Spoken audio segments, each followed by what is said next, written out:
দাম কমালে আপনার জন্য ভালো হয়। তো এই বাড়ির দাম কত ঠিক করলে আপনি খুশি মনে নিতে পারবেন আপনি বলেন? ঠিক কত দাম হলে আপনার জন্য খুব ভালো হয়? আমি আপনাকে সেই দামে এই বাড়িটা দিয়ে দিব। যে দাম বলবো সে দামে বাড়িটা দিয়ে দিবেন? হ্যাঁ, এই বাড়িটা আজ অনেকদিন হলো সুখের মুখ দেখেনি। এই বাড়িতে গত 5 বছরে সবই ছিল, শুধু সুখ ছিল না। তাই আমি বিক্রি করার পর আশা করব আপনার পরিবার নিয়ে আপনি এই বাড়িতে সুখেই থাকবেন। আপনি কি কোনো কিছু নিয়ে চিন্তিত? আমি এই বাড়িটাতে আর থাকতে চাই না। বাড়িটাকে আমি বিক্রি করে দিতে চাই। আপনারা যে দাম ঠিক করবেন সেই দামেই আমি আপনাদের কাছে বাড়িটা বিক্রি করে দিব। এত অল্প বয়সে আপনি বাড়ির মালিক হলেন কিভাবে? সত্যি আপনি মালিক তো? কাগজপত্র ঠিক আছে তো? কেন, আপনার কি মনে হচ্ছে আমি অন্য কারোর বাড়ি আপনাকে ঠকিয়ে বিক্রি করছি? আসলে এত অল্প বয়সে আপনি বাড়ির মালিক হয়ে গেছেন কিনা, অথচ আমাকেই দেখেন। আপনার থেকে আমার বয়স কিন্তু কম না, কিন্তু এই বয়সে এসে একটা বাড়ির মালিক হওয়া তো দূরের কথা, ভাড়া বাড়িতেই হিমশিম খেতে হয়। বাড়িটা কিন্তু আমি কিনবো না ভাই, আমার সাথে আছে ও আমার চাচাতো বোন। বাড়িটা ওর বাবাই কিনবে, মানে আমার আপন চাচা। আমি অ্যাকাউন্টিং এ জব করি তো, আমি আবার হিসাব কিতাব ভালো বুঝি, এই জন্য বাড়ি দেখার জন্য আমাকেই পাঠিয়েছে। কিন্তু আপনি তো বললেন না, এত অল্প বয়সে বাড়ির মালিক হলেন কিভাবে? আমি আমার বাবার একমাত্র ছেলে। বাবা মারা গেছেন,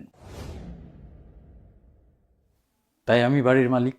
কিছু মনে করবেন না ভাইয়া, আঙ্কেল কিভাবে মারা গেলেন? বাবা আমার কাজকর্মে কষ্ট পেয়ে মারা গেছেন। যদিও আপনাদের পারিবারিক ব্যাপার, তারপরে কি ঘটনা ঘটেছিল একটু বলবেন? পড়াশোনা শেষ করে আমি একটা ভালো কোম্পানিতে জব করতাম। তারপর আমার এক বন্ধুর সুবাদে আমি অনলাইনের এমন একটা সাইটের খোঁজ পাই যেখানে শুধু টাকা আর টাকা। বলেন কি, শুধু টাকার টাকা? সেই পাহাড় সমান টাকার কথা শুনে জীবনে প্রথমবার আমার অনলাইন বেটিং সাইটের সাথে পরিচয় হয়। তারপর কি হলো ভাইয়া? আমার সেই বন্ধুই আমাকে বলেছিল এই সাইটগুলোতে নাকি 1 টাকা খরচ করলে 10 টাকা ফেরত পাওয়া যায়। প্রথমে আমি বিশ্বাস করিনি। তারপর একদিন ভাবলাম 1 টাকা গেলে কি এমন আসে যায়। আমি একটা বেটিং সাইটে বেশ কিছু টাকা ইনভেস্ট করলাম। সেদিন আমি ম্যাজিকের মতো সেই টাকার 10 গুণ টাকা ফেরত পেয়েছিলাম। কিভাবে পেয়েছিলাম সেটা আমি জানি না, তারপর তারপর কিন্তু সেদিন যে টাকা আমি ফেরত পেয়েছিলাম, ধরেন আনুমানিক 10 টাকা, সেই 10 টাকা আমি ইনভেস্ট করি। তারপর আরো কত শত টাকা ইনভেস্ট করেছি বলে বোঝাতে পারবো না। আর কখনো টাকা ফেরত আসেনি। বলেন কি, জুয়ার ফাঁদে পড়ছিলেন? এগুলো তো সব স্ক্যাম। হ্যাঁ, একটা সময় পর্যন্ত সবারই মনে হয় এটা স্ক্যাম। কিন্তু তারপর যখন আপনি এই সাইটগুলোতে ঢুকবেন, নিজের চোখে টাকার মুখ দেখবেন, তখন আর মনে হবে না এগুলো স্ক্যাম। তখন মনে হবে এই সাইটগুলো আপনাকে রাতারাতি কোটিপতি বানিয়ে দিবে।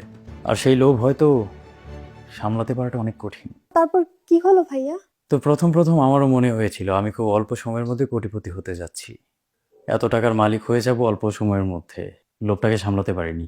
কোটিপতি হতে যেয়ে আমি 50 লক্ষ টাকা হেরে বসি। 50 লক্ষ টাকা? 50 লক্ষ টাকা? এত টাকা কোথায় পেলেন ভাইয়া? একটা মধ্যবিত্ত ফ্যামিলির জন্য অবশ্য 50 লক্ষ টাকা অনেক টাকা। কিন্তু প্রথমেই তো আপনাদের বলেছি আমি আমার বাবার একমাত্র সন্তান। বাবা যখন দেখলেন সেই টাকার জন্য আমার জীবনের উপরে হুমকি আসতে শুরু করলো, তখন বাবা আর কোনো দিকে তাকাননি, তার জমি বিক্রি করে আমার ঋণ পরিশোধ করেন। আপনার সাথে খুবই খারাপ হয়েছে। হ্যাঁ, সত্যিই ওনার সাথে খুবই খারাপ হয়েছে। আমার মনে হয় না আমার সাথে খুব বেশি খারাপ হয়েছে। আমি তার চেয়ে অনেক বেশি খারাপ ডিজার্ভ করি। এত টাকা হারার পরও আমি কিন্তু থামিনি। মোটের ওপরে আমার বাবার প্রায় 1.5 কোটি টাকার জমি আমি বিক্রি করেছি, শুধু আমার এই জুয়ার টাকার ঋণ পরিশোধ করার জন্য। জুয়ার মধ্যে একটা মজার বিষয় রয়েছে জানেন, যারা প্রথম প্রথম এটা খেলতে আসে তারা তো অনেক টাকা প্রফিট করার জন্যই আসে, কিন্তু একটা সময় তারা বুঝতে পারে যে টাকা লস হয়ে গিয়েছে সেটা তোলাই কঠিন। আমার যখন প্রথম 10 লাখ টাকা লস হয়ে গেল, তখন আমি শুধু ভাবছিলাম আমার আর প্রফিটের দরকার নেই, আমি শুধু আমার এই 10 লাখ টাকা ফেরত আনবো, তারপর বন্ধ করে দিব। সেই 10 লাখ টাকা তোলার চক্করে আমার 50 লাখ টাকা গচ্ছা যায়, আর সেই 50 লাখ টাকা তোলার চক্করে আমার 1 কোটি টাকা গচ্ছা যায়। মাত্র 1 বছরের মধ্যে একটা মানুষ কিভাবে সর্বশান্ত হয়ে যেতে পারে আমাকে না দেখলে আপনারা বুঝবেন না। লোভী মানুষকে পথের ফকির বানায়। তারপর আমি বিয়ে করি গত 5 বছর আগে। আপনি বিবাহিত? ভাবি আপনাকে এসব কাজ করতে নিষেধ করেনি? অনেক নিষেধ করতো, তারপর গত 1 বছর যাবৎ সে আর নিষেধ করে না। ভাবি কি সব মেনে নিছে নাকি? আপনার ভাবি আমাকে ছেড়ে চলে গেছে। আমার 2 বছর বয়সের একটা ছেলে আছে, ওকে নিয়ে আপনার ভাবি আমাকে ডিভোর্স দিয়ে চলে গেছেন। আর আমার বারবার জমি বিক্রি করা দেখে আমার বাবা তো বছর 5 আগে স্ট্রোক করে মারা গেছেন। মাও মারা গেছেন তার 1 বছর পর।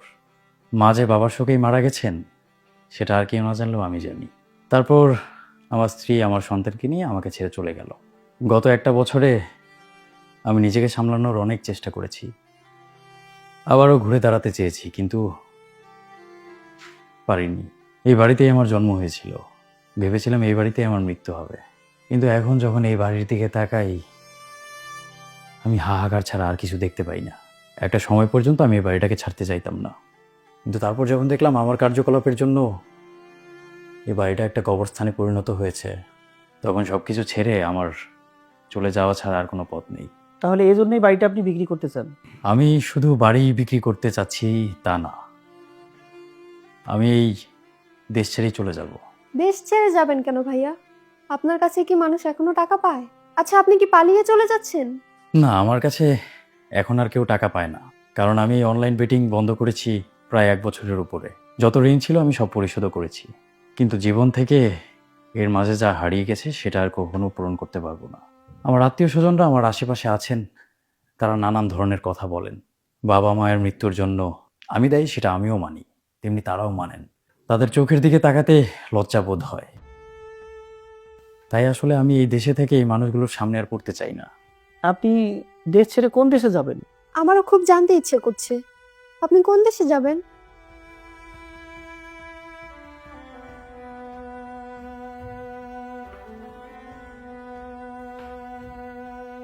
কোথায় যাব সেটা না হয় আপনাদের অজানাই থাকলো,